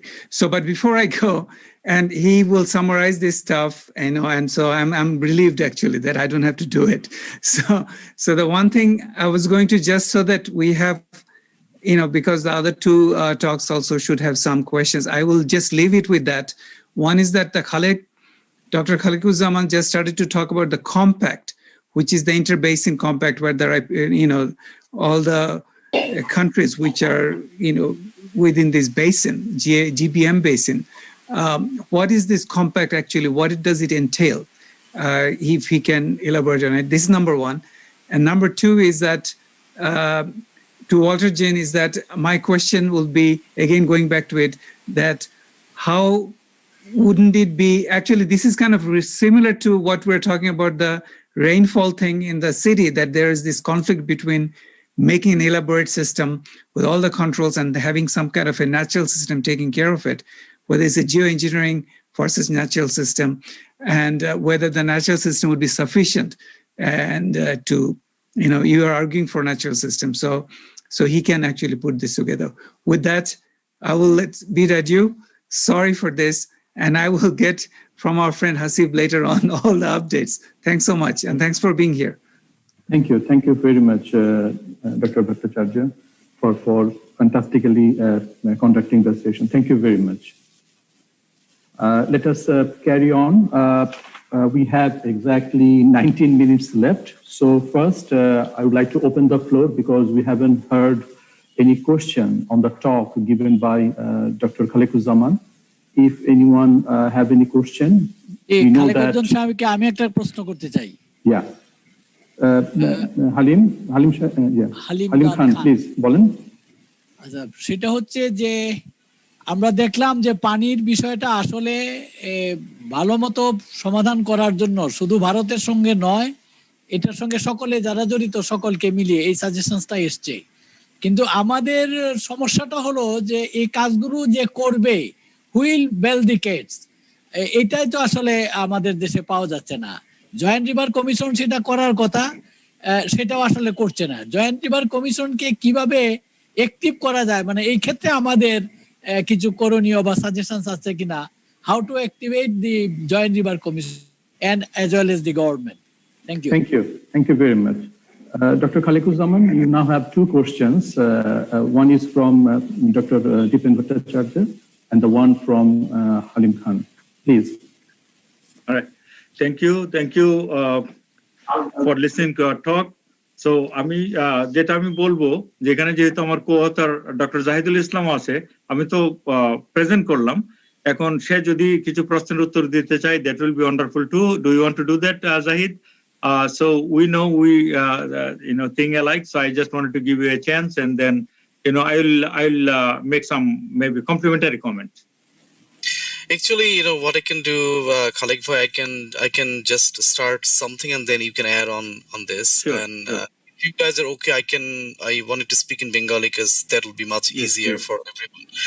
আসলে আমরা একটু আগেই আমি আর খালিক ভাই আলাপ করছিলাম এই সেশনটার ঠিক আগেই, যে আসলে এই জিনিসগুলোর দুটো সমাধান আছে। একটি হচ্ছে যেটা বৈজ্ঞানিক সমাধান, যেটা আমরা যারা সায়েন্টিস্ট, যারা আমরা ওয়াটার রিসোর্স নিয়ে কাজ করি, তো আমাদের পেপারে আমরা এখানে যা প্রেজেন্ট করছি সেটা হচ্ছে আমরা যে জ্ঞান অর্জন করেছি বা আমাদের যে অভিজ্ঞতা, সেগুলোর আলোকে গবেষণালব্ধ তথ্য উপাত্ত দিয়ে আমরা দেখাচ্ছি যে আসলে কি সরকারের করা উচিত। দ্বিতীয় যে অংশটি, সেটি হচ্ছে আসলে পলিটিক্যাল। সেটি হচ্ছে যে আমি বা আমার মতো এরকম আরো হাজারো বিজ্ঞানী বা হাজারো ওয়াটার এক্সপার্ট যত সমাধানই নিয়ে আসুক না কেন, সেটা কখনোই কিছু হবে না যদি না পলিটিক্যালি সেটাকে অগ্রসর করে নেওয়া হয়। সেই দায়িত্বটা হচ্ছে সরকারের। এখন এখানে জয়েন্ট রিভার কমিশন হচ্ছে জাস্ট একটা গভর্নমেন্ট, একটা এজেন্সি, যাদের কাজটা হচ্ছে এই নেগোসিয়েশন গুলোকে কনসিডার করা। তাহলে আপনি এখানে তিনটা পার্টি পাচ্ছেন: সায়েন্টিস্ট যারা আমরা, গভর্নমেন্ট যারা ইনিশিয়েট নেবে, মধ্যস্থতাকারী হচ্ছে জয়েন্ট রিভার কমিশন। এটা আসলে আমাদের কাজ হচ্ছে এই তথ্যপাত্র দিয়ে সরকারকে দেখানো যে এই হচ্ছে সমাধান। কিন্তু আলটিমেটলি এটাকে যদি সত্যি সত্যি আমরা একটা অগ্রসর করে নিতে চাই, এটাকে আসলে কিছুটা হলেও আমাদেরকে পলিটিক্যাল যারা এটার সাথে জড়িত আছেন তাদেরকে আমাদেরকে কিন্তু আসলে জিনিসটাকে বুঝাইতে হবে। আমাদের গণপ্রতিনিধি থেকে শুরু করে বিশেষ করে বিজ্ঞানীদের একটা দায়িত্ব হচ্ছে, যেমন এটা হচ্ছে আমরা প্রথম কাজটা করলাম, আমরা কনফারেন্স আমরা প্রেজেন্ট করলাম, এখানে হয়তোবা সাংবাদিকরা আছেন যারা এই বিষয়গুলো নিয়ে হয়তোবা লিখবেন, সেখান থেকে হয়তোবা কোনো একজন গণপ্রতিনিধির হয়তোবা জিনিসটা নজরে আসবে। সুতরাং আমাদেরকে সেইভাবে আসলে এগোতে হবে, কারণ আমরা তো আসলে যারা এক্সপার্ট, আমরা তো আসলে ঠিক ওই কাজটা আমরা ঠিক করতে পারছি না। তো এটা হচ্ছে আমার কথা। আমি জানি না খালেক ভাই আপনি এখানে কিছু অ্যাড করবেন কিনা। Thank you Zahid. আমি জানি না কতটা সময় আছে। একই আমি যেটা বললাম, জাহিদ যেটা বললো খুবই সঠিকভাবে বলেছে। আমরা বিজ্ঞানী হিসাবে আমাদের কাজটা হচ্ছে টু লে আউট দ্য ফ্যাক্টস, টু মানে দেখানো যে কিভাবে সমাধানটা করলে পরে সবাই এটাতে উপকৃত হতে পারবে। আর আমরা যেটা মনে করি যে সরকার আসলে যে কোনো দেশের সরকার পরিচালিত হয় হচ্ছে পাবলিক সেন্টিমেন্ট দ্বারা। জনগণ কি চাচ্ছে, জনগণের চাপটা কোথায়। আমার কাছে এমনও মনে হয় যে আমরা যারা পরিবেশবাদী অথবা মানে বিজ্ঞানী, আমরা যদি সঠিকভাবে তাদেরকে সরকার কিংবা আমাদের যে শুধু বাংলাদেশের সরকার না, আমি ন্যাশনালিস্টিক পয়েন্ট অফ ভিউ থেকে বলছি না, যে কোনো যারা আর কি দেশ চালায় তাদের উপর যদি আমরা মানে বিজ্ঞানীরা সঠিক পথটা দেখিয়ে দিয়ে তাদেরকে একটু মানে সমৃদ্ধ করে তুলতে পারে যে নেগোসিয়েশন গুলি কোন লেভেলে হওয়া দরকার, কেন হওয়া দরকার, তাহলে হয়তো ওরা বেশি উদ্বুদ্ধ হবে। এটা নাম্বার 1। নাম্বার 2 হচ্ছে সরকারের উপর যদি চাপ তৈরি হয়, যেটা জাহিদ একটু আগে বললো, যেমন এটা দেখে হয়তো একজন সাংবাদিক এটাকে রিপোর্ট করবে যে ঠিকভাবে পানি পাচ্ছি না, তারপরেও এটা নিয়ে আলোচনা হয় না সরকারের মধ্যে। সরকার তো এই জিনিসগুলো দেখলে ওরা এটাকে ডিফেন্ড করতে চাবে যে না, আমরা আসলে আর একটু খোঁজ নিব সত্যি কিনা। আমি যেটা বলছি যে পাবলিক প্রেশারটা খুব জরুরি, অ্যাওয়ারনেসটা খুব জরুরি, এমনকি সরকারের যে প্রস্তুতিটা খুব জরুরি, সেই প্রস্তুতিটাতে আমরা হেল্প করতে পারি। এটাই। আর কম্প্যাক্টের প্রশ্নটা আসছিল, খুব সংক্ষেপে বলি। কম্প্যাক্টের আইডিয়াটা হচ্ছে যে এটা অনেকটা আইডিয়ালিস্টিক। আপনি চিন্তা করবেন যে আমাদের যে একটা নদী, সেই নদীটার শুরু থেকে সমুদ্র পর্যন্ত এবং এর দুই পার্শ্বের যে মানে নিকাশি অববাহিকা, যেখান থেকে বৃষ্টির পানি গিয়ে নদীটাতে জড়ো হয়, সেটাকে নিকাশি অববাহিকা বলে বাংলাতে, ইংলিশে বলে বেসিন কিংবা ক্যাচমেন্ট এরিয়া কিংবা ওয়াটারশেড। হ্যাঁ, এই যে নিকাশি এরিয়াটা, সেই এরিয়াতে কি হচ্ছে তার উপর নির্ভর করে পানির পরিমাণ কত আসলে নদীতে যাবে, পানির কোয়ালিটিটা কি থাকবে। অর্থাৎ নদীর পানিটা শুধু নদীর মধ্যেই সীমাবদ্ধ না, এটা নিকাশি অঞ্চলে কি ঘটছে তার সাথে সম্পৃক্ত সরাসরি। এটা সেইভাবে আমরা শুধু পানির জন্য একটা চুক্তি করব, এটা সঠিক হচ্ছে না। হ্যাঁ, সেটাকে অববাহিকাতে কি হচ্ছে সেটাকে যৌথভাবে সমন্বিত ভাবে যদি আমরা একটা ব্যবস্থাপনার দিকে নিয়ে যেতে পারি, তাহলে সবারই মঙ্গল হবে। এবং সেটা শুধু পানির সম্পদ না, তার সাথে পলির সম্পর্ক আছে। পলিটা এইভাবে, আজকে সকালে যারা আপনারা ছিলেন এই যে সেশনগুলিতে, ইন্ডিয়ার একজন বিজ্ঞানী ডক্টর গোপাল কৃষ্ণ, উনি বলছিলেন স্যান্ড মাইনিং এর মাধ্যমে কিভাবে যে সেডিমেন্ট থেকে আমাদেরকে বঞ্চিত করা হচ্ছে, ডাউন স্ট্রিমের বাংলাদেশকে। যে স্যান্ডটা ইন্ডিয়াতে মাইন করে ফেলা হচ্ছে, যে স্যান্ডগুলি ড্যামের পিছনে জমা হয়ে যাচ্ছে ইন্ডিয়াতে dozen dozen dozen dozen dam আছে। এবং ইন্ডিয়ার ওয়াটার কন্ট্রোল বোর্ডে গেলে দেখবেন 90% অফ দ্য ড্যাম ইন্ডিয়াতে তারা যেভাবে ডিজাইন করেছিল কত পলি এর পিছনে জমা হবে, তার থেকে অনেক বেশি জমা হচ্ছে। যত পলি পিছনে জমা হচ্ছে, এটা দুই ধরনের প্রবলেম। ইন্ডিয়ার জন্য প্রবলেম, কারণ তাদের রিজার্ভগুলি বন্ধ হয়ে যাচ্ছে, তাদের ক্যাপাসিটি কমে যাচ্ছে, এটা তাদের উদ্দেশ্য ছিল না। আবার আমাদের জন্য প্রবলেম, এই পলিটা বাংলাদেশে আসলে পরে আমাদের ডেল্টা বিল্ডিং হতো, আমাদের দেশ আরো গড়ে উঠতো। তাহলে দেখছেন যে দুইটা দেশেরই সম্পর্ক জড়িত। একইভাবে ইরিগেশন, হাইড্রো পাওয়ার, আমাদের দেশে আমরা কয়লা বিদ্যুৎ না করে আমরা যদি সুইটেবল অঞ্চলগুলি বের করতে পারি খুঁজে, যেমন নেপালে, তাহলে যদি আমরা ধরে রাখতে পারি কিছু পানি, সেখান দিয়ে জলবিদ্যুৎ তৈরি করা সম্ভব হবে। এই পানিটা দিয়ে রেক্রিয়েশনও হবে, সেটা দিয়ে ইরিগেশনও হবে।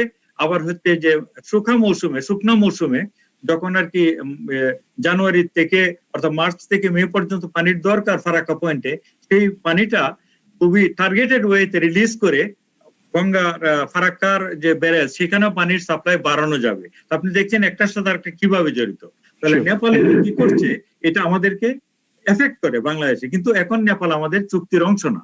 কম্প্যাক্টের আইডিয়াটা হচ্ছে সবাইকে সমন্বিত ভাবে নিয়ে এই অববাহিকা অঞ্চলটাকে একটা যৌথ অঞ্চল, একটা কমন রিসোর্স এরিয়া মনে করে যে আমরা, হ্যাঁ পলিটিক্যালি আমরা আলাদা দেশ হয়ে গেছি, কিন্তু আমাদের ভাবতে হবে এটা একটা কমন রিসোর্স, এর দ্বারা কমন বেনিফিট আদায় করা সম্ভব সবার জন্য। এবং পানিটাকে একটা ইউজের বদলে মাল্টিপল ইউজের জন্য আমাদের ঠিক করতে হবে। এই পানি দিয়ে জলবিদ্যুৎ হবে, এই পানি দিয়ে আবার এই পানি দিয়ে আবার ইরিগেশন হবে, এই পানি আবার ফারাক্কা পয়েন্টে এসে সাপ্লাই বাড়াবে। এই পানি দিয়ে পলি আসবে, সেটা আমাদের যে ব্রহ্মপুত্র, গঙ্গা ব্রহ্মপুত্র মেঘনার যে বদ্বীপ, সেটাকে ওরা আরো এগিয়ে নিয়ে যাবে।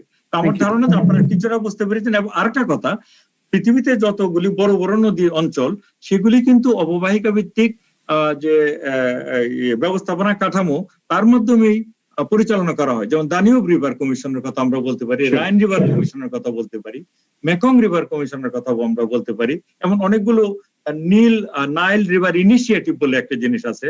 এরকম অনেকগুলো অববাহিকা ভিত্তিক, এটি হচ্ছে বিজ্ঞান ভিত্তিক, যেহেতু এই ধারণাটা অনেক দুনিয়াতে অনেক জায়গাতে অববাহিকা ভিত্তিক কম্প্যাক্টের ব্যাপারটা আছে।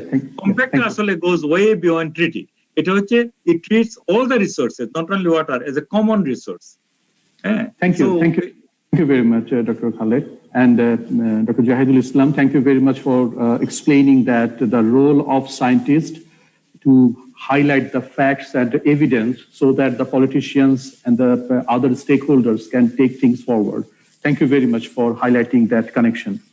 You're welcome. and also explaining that why we need compact, why we need to think or go beyond bilateral negotiation or interaction between our neighbors and think of the whole catchment area, because the river, you have to think it from the origin, not from while it is crossing the border. Thank you very much both. Now I will go back to Dr. Walter Jain because Professor Dipen Bhattacharya, he had a question for you. Would you please respond to that very briefly? Thank you. Look, yeah, very briefly, and this is a whole question with these natural solutions and how do they stack up relative to the geoengineering that we're promised. And firstly, of course, it's a question of time. You know, like basically, as we sort of said, we are really facing an emergency. It's happening in this next decade. And so what sort of time have we got to actually implement it? But more importantly, it's a question of just how practical and effective they are. Coming back though into the Dhaka and the waterlogging story and stuff like that, see, it's very simple. I mean, if we look at naturally, the natural soils in Bangladesh would have been 5 meters plus of sediment, and they would have easily held about 2 meters of water right throughout the profile. Okay, so every column of 5 meters of soil would have been able to store 2 meters of water in that soil profile. So the amount of in-soil reservoir storage capacity across the whole catchment is enormous. And the question is, can we actually use nature to store that water in these natural passive in-soil reservoirs, or are we compacting and degrading those, and then we end up with the flood water in Dhaka inundating Dhaka? We've done the studies. Of course, it varies from place to place, but in Australia, see, at the moment, basically 80% of the rainfall runs off and floods downstream. Whereas in natural system, 80% of the rainfall infiltrates soils and is stored passively where it falls, and then slowly seeps subsoil to recharge aquifers, groundwater, and slowly sustain that hydrology of that region. So it's a question really, can we use our soils as a massive natural buffer at no cost, but if anything, a major economic benefit, because that extends the longevity of green growth. So rather than the water running off and we'll be back into water deficits within 20 days, if we can store that water in that soil profile, we'll have longevity of green growth for 150 days. So the productivity dividend is enormous. So not only are we saving the flood damage, but we're actually getting a massive green productivity benefit. So I'd just say just to concentrate, look, do the proper accounting, look at the proper systems dynamics under the natural situations, and then you say, well, look, how much is the cost of all the engineering, geoengineering structures, and what are the benefits? And then look at those cost benefits, and you'll always see that these natural solutions are way, way ahead. Same thing applies with cooling, right? I mean, if we wanted to now cool the planet naturally, we can do that easily, because vegetation transpiring, even now with the residual vegetation on the planet, takes 24% of the incident solar radiation and takes it from the surface back up into the upper atmosphere through latent heat fluxes. That's the vaporization of water, takes about 590 calories per gram of heat energy from the surface as it goes from the liquid to the gas, the latent heat effect. And that cools the planet, 24% of its incident solar radiation. So theoretically, a 4% increase in vegetation, transpiration, would cool the planet back to pre-industrial levels. Sure. Okay? Now, it's not quite that simple. There's other factors involved, but that's the quantum involved, a 4% increase in vegetation. naturally there was 100% more vegetation on this planet before we degraded and desertified it. Sure. And so how simple is it to actually naturally safely cool the planet compared to putting alternatives, which are what, basically things out in aerosols out in space or up in the upper atmosphere, which then risk acidifying the whole climate. So again, just do the proper accounting and you'll find nature wins hands down every time. Indeed. Thank you. Thank you very much, Dr. Jen, for explaining the kind of how nature, with number actually, you explained quite nicely that how nature can help us, especially when we're talking about climate emergency. Thank you everyone very so much for attending this morning session. Although I'm supposed to summarize, it is quite impossible for me to summarize all the 3 papers. I was just thinking, listening to you all, that although these 3 papers, they touch upon quite different contexts, but they do have some similarities. They do highlight some commonalities. Not because they are under the same theme, rivers, floodplains, and wetlands, but all the 3 talks about the changes we have been going through, isn't it? Dr. Walter's paper, it talks about a solution, how we can use the soil and use it and integrate with hydrology and the cooling effect, and help to reduce the heat component that we have. And in his presentation, he ended with involving local grassroots people to uptake the technology to get involved into that. So the changing climate involving people. When we heard Dr.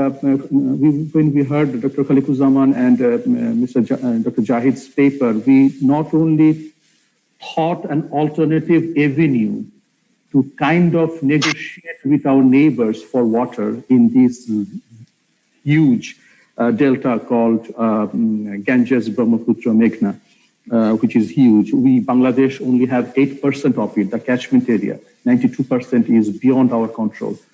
And it seems quite logical to involve our neighbors and talk about it. I very much like the data, and it brings in the amount of, because it's 24 years since we signed the Ganges Treaty, exactly in this month on 12th December 1996, the Ganges Treaty was signed. We have only 6 years left to revise it or extend it. And I like the idea that we need to think water not as a water only, because it's an ecosystem, isn't it? It has got ecological value. It has got e-flow, ecological flow in it. So we have to think of it as an ecosystem, sediment, water, everything, and bring together our other neighbors, not only the bilateral one. And during the discussion, it was quite pertinent that it was highlighted. Scientists, they have their own, not limitations, I would say, own responsibility to uphold the understanding. Then the others should take it forward. One thing didn't came up, that non-governmental organization or civil society organizations, they also have some roles to play. And there are activities going on regarding transboundary water governance. For example, IUCN, they have got bridge project, they're working on it in this region. Oxfam has got TROSA project, which brings in the civil society to kind of create pressure or create evidence from the ground. Finally, we heard from our colleagues, Bhanjan Sarkar and Dr. Modak. There are two of them.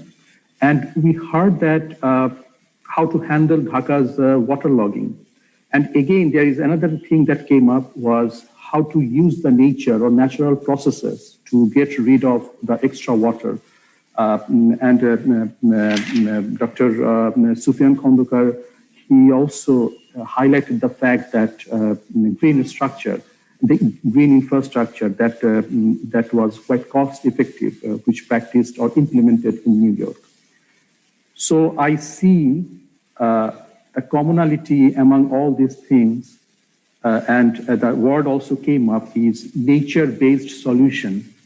It has been talked about a lot over the last couple of years and will be talked about again in 2021 because it is one of the themes UK presidency is promoting heavily, along with adaptation, resilience, climate finance, renewable energy, and nature-based solution. Bangladesh is also working with the UK presidency to take these forward.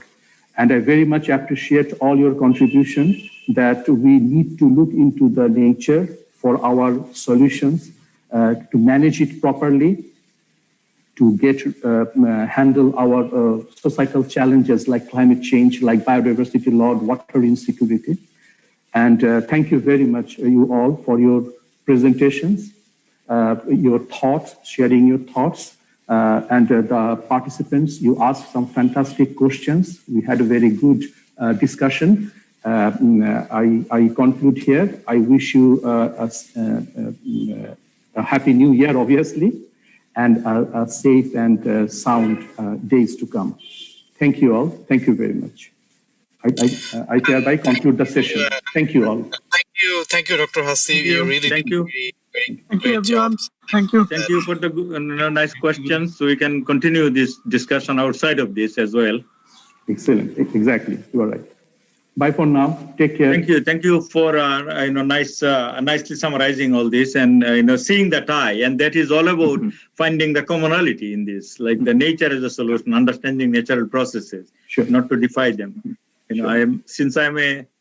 আমি যেহেতু নিজে এখানে কি বলে presenter, এই জন্য doctor modak ওদের জিনিসটা নিয়ে আমি অতটা ক্রিটিক্যাল হইনি, কিন্তু এটাতে আমারও অনেকগুলো প্রশ্ন রয়ে গেছে। আমি যেহেতু জিওলজিস্ট, যেটা হ্যাঁ ওনাদের আইডিয়াটা ভালো এবং আইডিয়াটা তো নোবেল, আমরা সবাই সমাধান চাই, কিন্তু এর জন্য যে পরিমাণ অন্যান্য সায়েন্স গুলি বোঝা দরকার সেটা আলোচনাটাতে আসলে আরো ভালো ছিল। জিওলজি আসে নাই, সয়েল আসে নাই, হাইড্রোলজি আসে নাই, সয়েল প্রোফাইল, তারপরে ক্যাচমেন্টের আইডিয়া গুলো আসলে অত সহজ না ধারণাগুলি, হিসাব নিকাশের যে প্রশ্নটা আসছে যে কত একটা স্টর্ম ইভেন্টে 354 মিলিমিটার।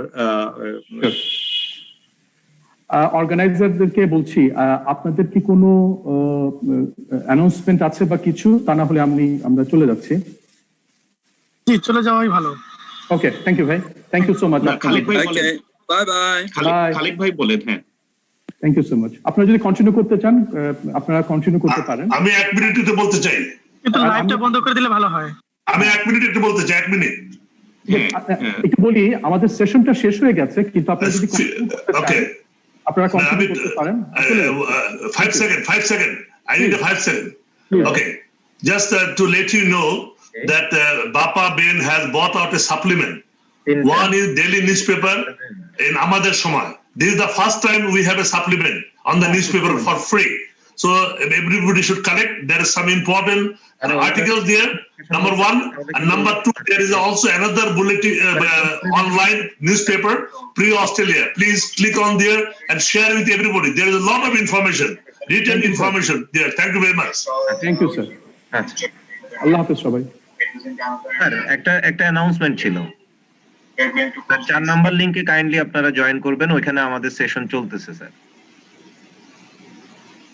আচ্ছা, থ্যাংক ইউ। জি স্যার, জি থ্যাংক ইউ স্যার। আসসালামু আলাইকুম।